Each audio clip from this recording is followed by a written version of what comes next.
I'm Pastor Adrian. I wrote on my paper here that I am the official teen wrangler of Elyria and North Olmsted friends. And they are a group to wrangle. Oh, they're so good. I love them so much. 2 Corinthians 3:18 says, and we all, with unveiled faces, reflecting the glory of the Lord, are being transformed into the same image from one degree of glory to another, which is from the Lord, who is the Spirit. And then in 2 Corinthians 5:17, it reads, so then, if anyone is in Christ, he is a new creation. What is old has passed away. Look what is new has come. And those are some of the verses and ideas and concepts that our teens are going to be sharing about with you all. Church, one of the greatest privileges of my job is getting to watch our teens be transformed from glory to glory as the Holy Spirit makes them new. I get to witness the planting, the cultivating, and even the harvesting of some very real fruit that God is growing in this next generation. I see hesitancy become courage, panic become confidence. I see arrogance become humility, selfishness become servanthood, and a shallow acceptance become deep-minded kingdom love. It's a slow and steady, hope-filled process, sometimes difficult, often ordinary. It happens at youth group, conversations after church or over ice cream, happens during Bible studies, and of course, on mission trips. And I'm so excited for them to share about the mission trip, but before they do, I want to give you a little bit of context so you know what they're talking about.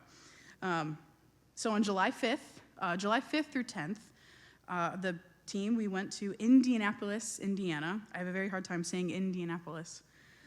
We partnered with YouthWorks. YouthWorks is an organization that has faithfully served in Indy for, I think, decades. It's been several years that they've been there. And because of their long-standing relationships in that city, we were able to serve all over the place. Most of our groups didn't go to the same place twice during the week. Some worked at distribution centers, providing food. That provided food, clothing, and furniture to families in need. Others actually helped guests shop in those same centers that we were sorting for. Others got to sort through donations or even complete some much-needed yard work. Several students served in homeless shelters, preparing and even serving meals to those in the unhoused community. Others spent the week caring for a community garden, learning the importance of shared spaces and faithful stewardship. And another one of our groups, actually the group that I got to be a part of, went to a Salvation Army kids camp. We went there almost every day during the week, where God taught them how just the powerful presence and of just doing a craft with a kid or playing at the pool, the simple joy and impact that the Lord can have with just sitting with a kid and coloring. This year, we actually had a lot of first-timers on our trip. We had 28 people go, and 10 of those, adults and kids, were first-timers. Yeah, that's great, right? Yeah, that's very cool. One of our first-timers, which I'm sure he'll be here second service, but he's not here at this one, was Colton. Yes. If you've met Colton, you know he's energetic and he's talkative and he's genuinely excited about absolutely everything. I'm convinced that he could carry on a joyful conversation with a pile of rocks if he was given the opportunity. In fact, he and Wilson Hoovler spent about 20 minutes of a car ride one day talking about the price of Cheez-Its if Cheez-Its were to be sold as single crackers, not in the box. I got a video of that, and I didn't really know what to do with it. So that's Colton. Colton served, and God used this chatty little young man in wonderful ways on this trip. Colton got to serve at a food distribution center, helping guests with their groceries. So he would keep track of how many more items they could get, help them put it in their carts, and then just keep track of what else these families could receive. And then later that day, Colton shared with us that he had had several conversations about people about how to pick out the best watermelon. What goes into picking the best watermelon? He could have spent that day complaining about the heat, because we were in a lot of un-air-conditioned spaces. He could have blamed awkwardness of, like, I didn't really know what I was doing. I didn't know how to talk to them. He could have said that. He could have just quietly done his tasks faithfully and moved on. But he didn't. He chatted, and he enjoyed, and he brought joy. He chose to do his job well. And for Colton, that meant talking about watermelons. That may sound small, but it so wasn't.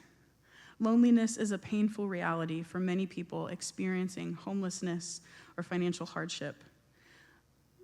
Few people have someone in their life that knows their name or can talk to them about the hard things of the day or celebrate the good things or just have a simple conversation with. And then here comes our Colton. Through just ordinary conversation about choosing a watermelon, he offered people dignity. He offered them the presence of the Lord. He offered a small glimpse of community. Sometimes the kingdom of God looks a lot like conversations about good fruit. This morning, several of our students are excited to share their own watermelon stories with you. They'll share about the places they served, the people who impacted them, and the ways that they saw God at work. But I want you to listen for something a little bit deeper. As they share their experiences, I want you to listen for transformation. Listen for the ways that God opened their eyes, softened their hearts, challenged them, and continues to shape them from glory to glory into the image and likeness of Christ. Church, you should be so proud of your students. God is doing a beautiful work in them, and it is a joy to watch. So this morning, you'll hear from Evelyn, Bella, Scott, Martin. But first up is Joelle.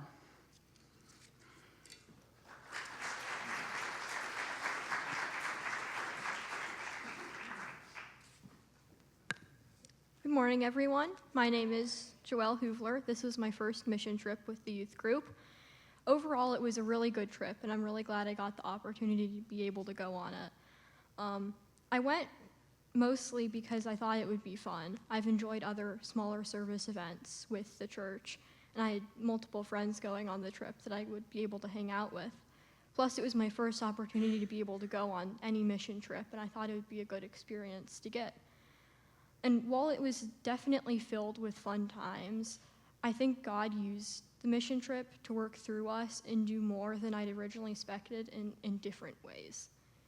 It was my first time meeting people that I knew were in need. And one of the things that really struck me about them was how grateful they were for everything that we were doing for them, even the small little things that we wouldn't normally think of in our day-to-day lives. They were just really thankful that we were there. And while we were able to help these people, I think God also was able to use it to show me how to ask for help. I'd gone into the mission trip, and for a while I'd been having some issues with doubt. And God used the mission trip and several just little moments on it, conversations in the car or talking with other friends, to show me that there are people out there who have been through similar things that I can reach out to when I need help. And working with these people got me thinking about how hard it is to ask for help sometimes, both physically and spiritually. Because physically, sometimes we can think, oh, I can do it by myself, I don't want to bother someone else. But it can also come out of a sense of pride or not wanting to seem weak to others. And spiritually, it can come out of similar things, or because we're scared, because we think we've messed up and we don't want God to be angry at us. But God is always there to help us, and so are other people in our faith. But we so often either forget about that or just reject it altogether. But we can't come closer to God without God, and He wants to help us, no matter what we've done or who we are. And it also occurred to me, as I was thinking about this later, that us spiritually needing to go to others and ask for help is similar to the people that we were working with on the mission trip. Because we can't grow and get everything we need to grow by ourselves. So we need to reach out, just like these people would need to come to these different organizations we were working with to be able to get the food and clothing that they needed. And there are many different ways for us to get help. You can go to God directly in prayer. There are other different materials you can use. There's the Bible, there's other books written, and there's also our fellow Christians, our brothers and sisters in Christ that should be willing to help us. And the people out there and God are willing to help us, but we just need to learn to accept that.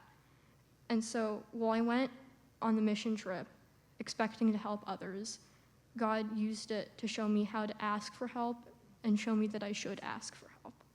Thank you.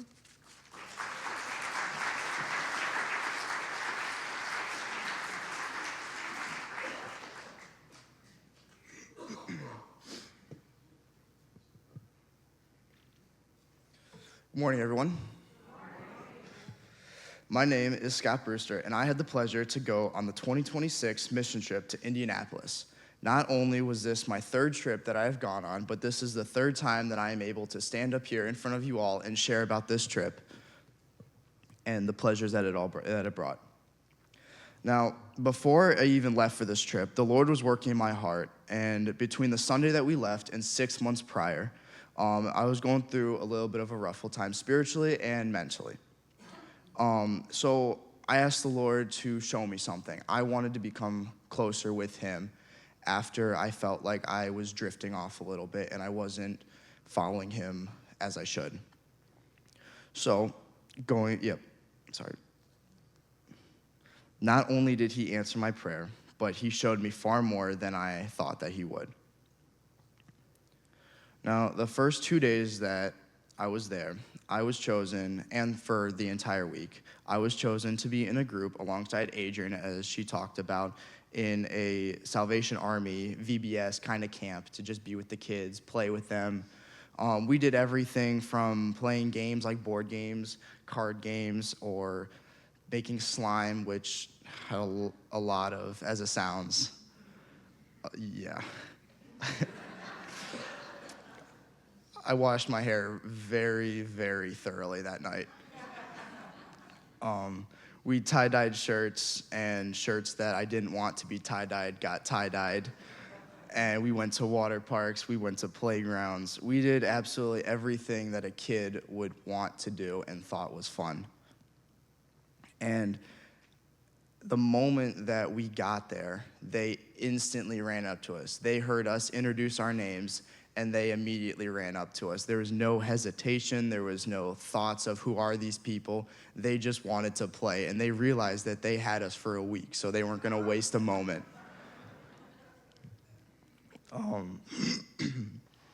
But as much fun as I was having, and I knew how much I was serving and helping the leaders and showing God's love by loving them, I still felt that I had a little bit of guilt with me.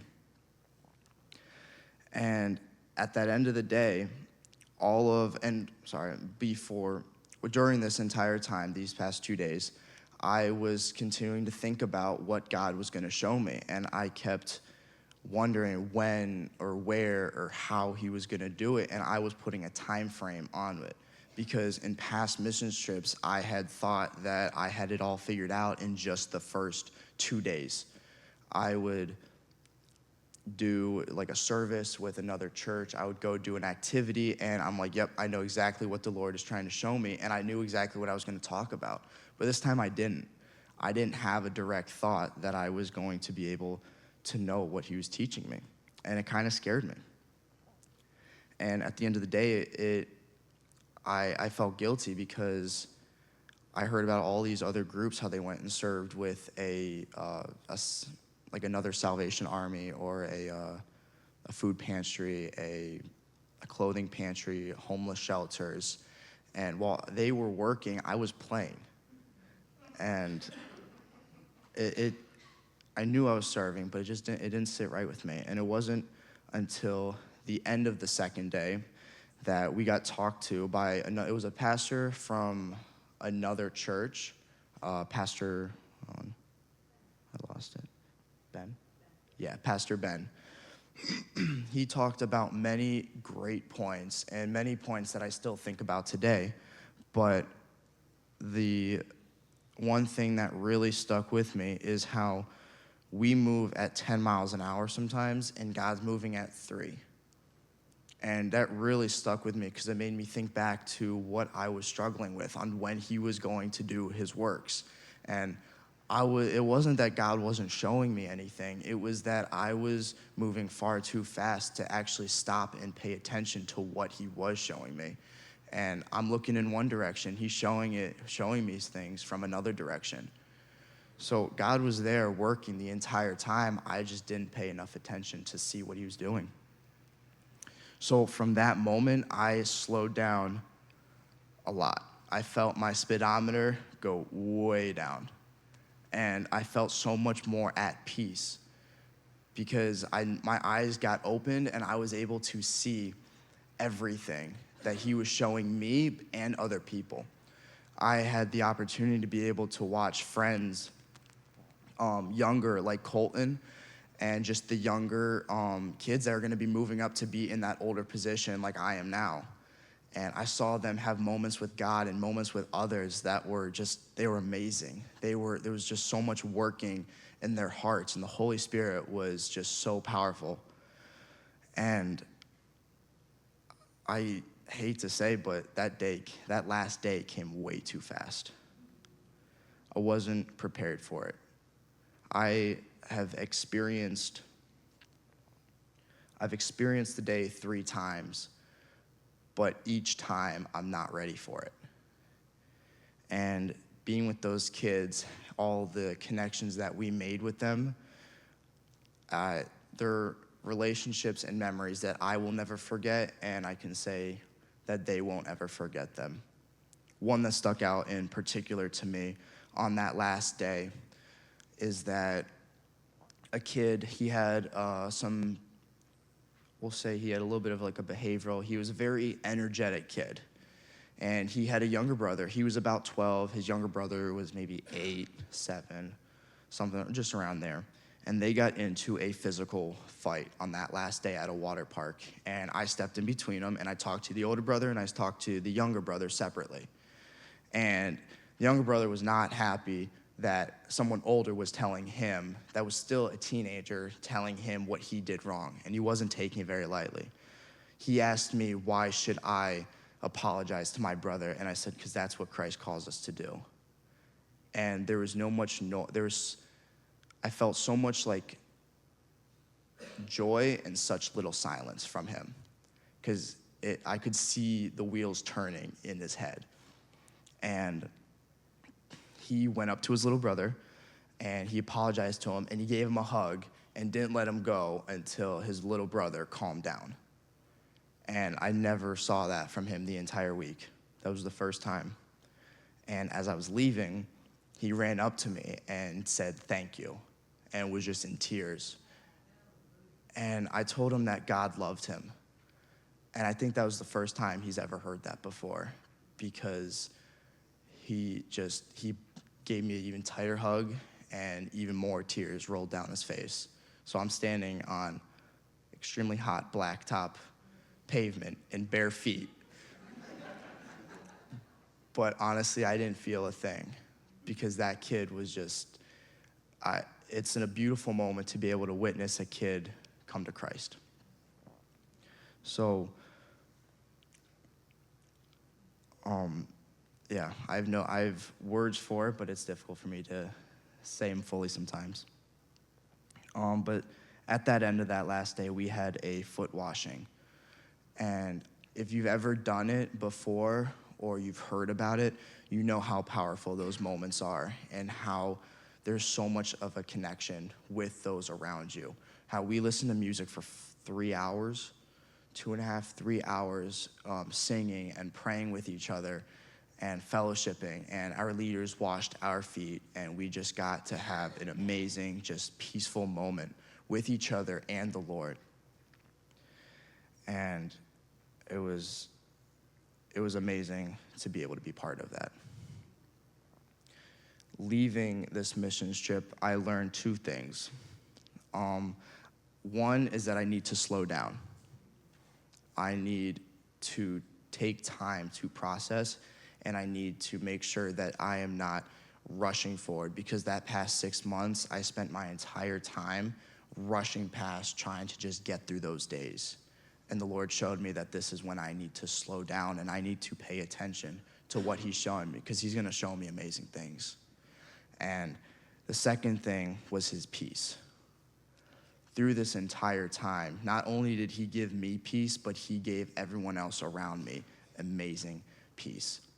He was able to just calm even the kids that maybe have never heard the Lord before, or maybe never had a personal experience with him, were able to have that for the first time. And it gave not me, but those kids and everyone around it. So thank you all for listening.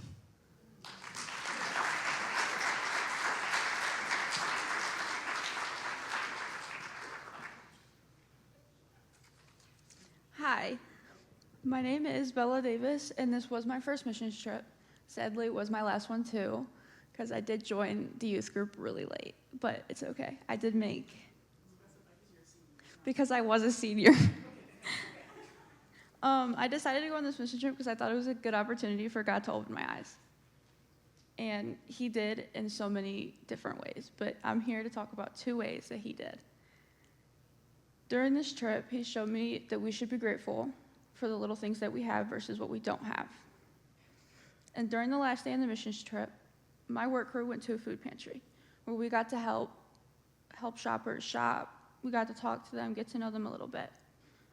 When I went to get my person to shop, I ended up getting a family, but it was only a dad, and he had 3 littler kids and a little newborn in his arm. As we were walking in, the little girl came up to me. She hugged me. She looked me in my eyes, and she was almost in tears, but she said thank you multiple times to me. In that moment, I didn't know what to do, but I felt God, and I felt the need to hug her back and tell her you're welcome. And then as we were walking through, she got excited over littler things like apples, peaches, diapers. She got excited about cookies, like every kid does, but it also showed me that in this world, we're just so ungrateful for what we have. Not because we don't have it, but because we just don't like it or it's not what we want. But in reality, we have more than enough what we need. And we should just be grateful for what we have. Because these littler kids and these families that don't have homes or food at home are stuck with what they get at those food pantries or nothing at all.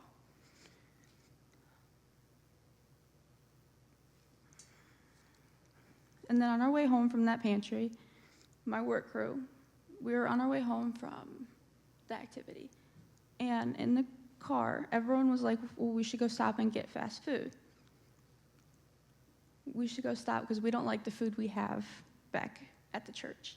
And I stepped in and I told them we should be grateful that we have a place to go home to and eat, that these people are preparing this food for us, and we get to go home to an actual cooked meal. It wasn't just the gratefulness that God showed me, but it was also the friendships that I made through that. During the trip, I thought I was going to get a work crew with all my friends. I didn't. I was in a work crew with friends, but I didn't know them very well. So on that first day, I was like, oh, this is just going to be a work crew, and then I'll just go hang out with my friends after. During the first ride to our first site, I sat there and I didn't complain. We listened to Hamilton the whole way there, but I didn't complain once. I sat there and I was patient, and I was able to just let them be them. Because after all, I was older, and I did want them to have fun.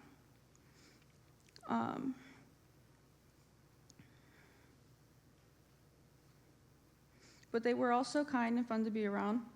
By the end of the day, I was able to make so many more friends and come out of so many more comfort zones that I experienced.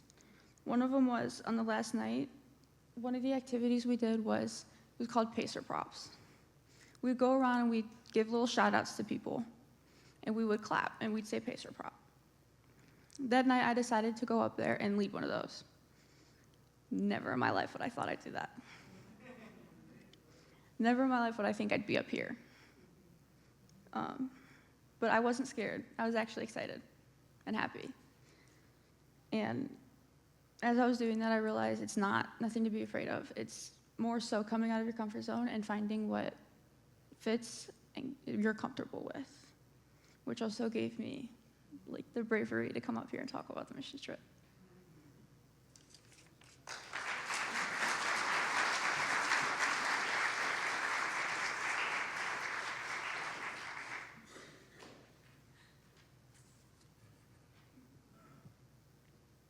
Good morning.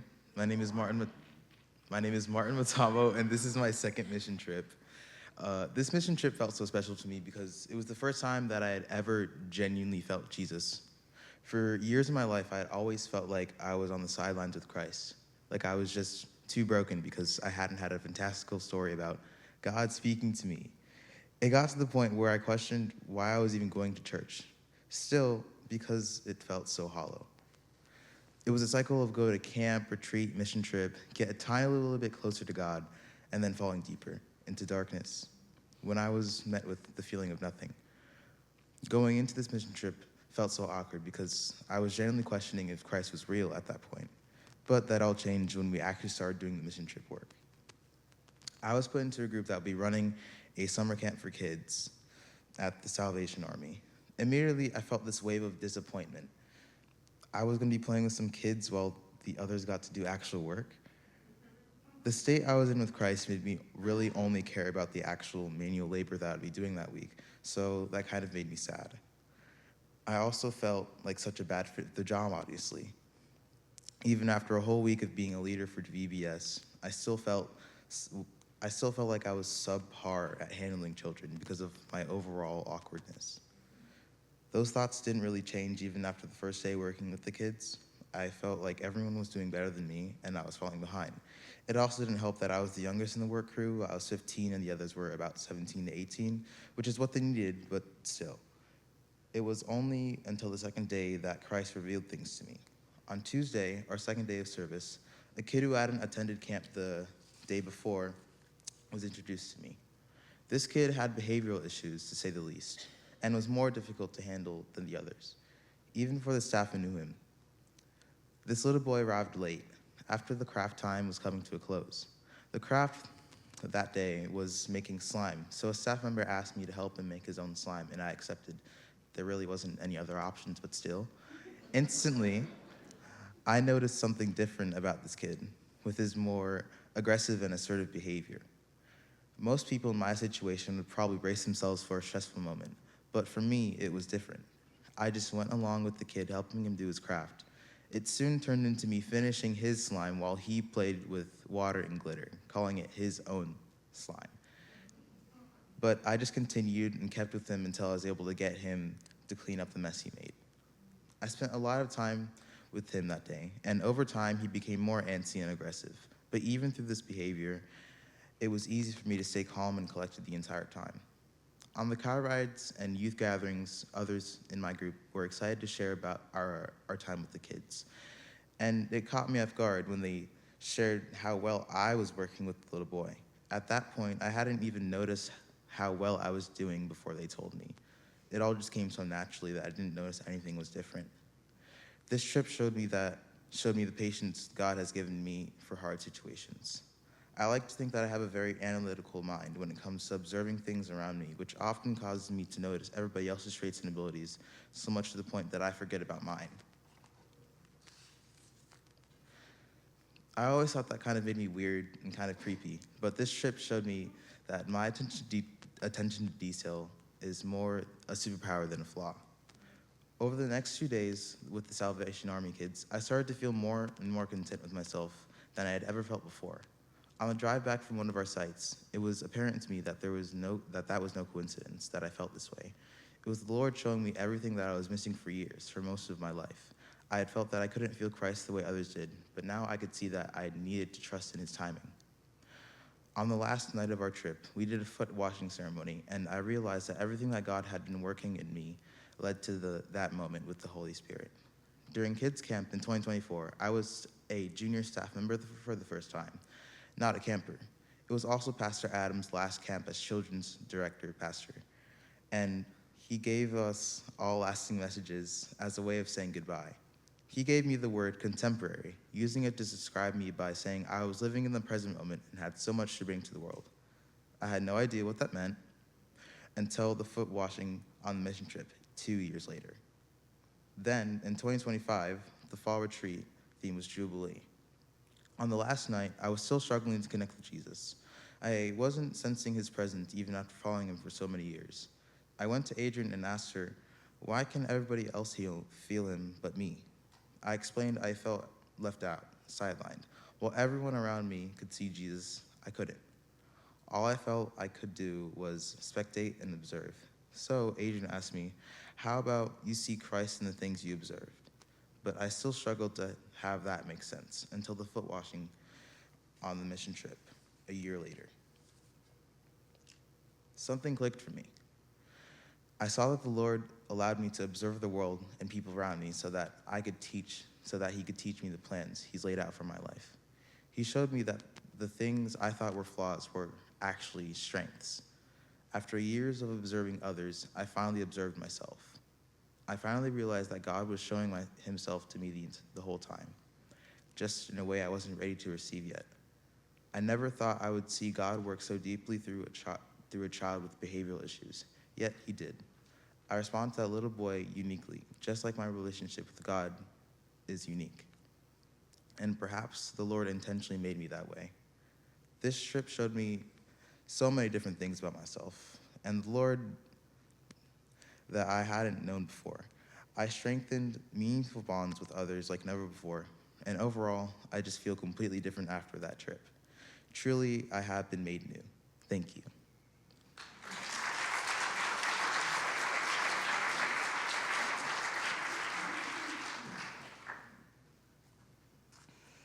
Hi, everyone. My name is Evelyn Bishtel, and this was my second mission trip with the youth group. After my first mission trip, I knew I wanted to go again. I had such a great experience the first time, and it was one of those weeks that stayed with me even after I got home. I loved serving other people, getting closer to everyone on the trip, and seeing God work in ways I didn't expect. So when I found out that I had the opportunity to go again, I didn't really have to think about it. I knew I wanted to be there. Before we left, I was excited, but I was also curious. I knew we would be serving people, but I didn't know exactly what it would look like or what God was going to teach me through it. I think that's one of the coolest things about mission trips. You can have a schedule and know where you're going every day, but you never really know what God has planned for you until you're there. One of the things we did during the trip was serve at a food pantry that helped children and families. Before we got there, I pictured us just organizing food or handing people bags as they walked through. And while we did those things, I quickly realized it was about so much more than just giving people food. As family after family came through the food pantry, I kept thinking about how every single person had a story that I didn't know. Some families were probably struggling financially. Some might have been dealing with things at home that nobody else could see. Some parents were just doing everything they could to take care of their kids. It reminded me that we never really know what someone else is going through, and because of that, we should always choose kindness. The kids were probably the part that impacted me the most. Even though they were going through difficult situations that most people my age probably can't imagine, they still smiled, laughed, and found reasons to have fun. Seeing that really stuck with me. It reminded me that joy doesn't always come from having everything you want. Sometimes joy comes from knowing someone cares about you. While we were serving, I started realizing that what we were doing wasn't just about meeting physical needs. Of course, giving families food was important, but I also think it mattered that they were greeted with kindness, respect, and people who genuinely cared about them. I hope that every family who came through the food pantry left knowing that they were loved not just by us, but by God. Throughout the week, I saw God working in so many different ways. I saw him working through every volunteer who gave up their time to serve. I saw him in the conversations we had with people. I saw him in the friendships that grew within our own youth group. Even the little moments like laughing together, encouraging one another, praying together, showed me that God was present in everything we were doing. One thing I realized is that I used to think seeing God work meant witnessing something huge or dramatic. But this trip taught me that God often works quietly. He's there in every act of kindness. He's there when someone chooses to serve instead of being served. He's there when people give without expecting anything back. Those moments may seem small, but they can make a huge difference in someone's life. The biggest thing God taught me on this trip was that he doesn't need us to be perfect. He doesn't expect us to have all the answers or know exactly what to say. He just asks us to be willing. Sometimes we think we have to do something incredible for God to use us. But this trip reminded me that he can use something as simple as a smile and conversation or helping carry groceries to show his love. This trip also changed the way I think about serving. Before, I kind of thought of mission trips as something you do for 1 week during the summer. Now, I realize that serving is supposed to be part of everyday life. We don't have to travel somewhere far away to be missionaries. There are people in our own schools, neighborhoods, churches, and communities who need kindness, encouragement, and someone to care about them. God gives us opportunities every day, and we just have to notice them. When I came home, I realized I didn't want this trip to just become another memory. I want it to change the way I live. I want to keep looking for ways to serve people, even if they're small. I want to keep remembering that everyone I meet has a story, and I want to be someone who shows people the love of Jesus wherever I am. I'm so thankful for that I got the opportunity to go on this mission trip. It strengthened my faith, challenged me, and reminded me that God is always working, even in the ordinary moments. Thank you.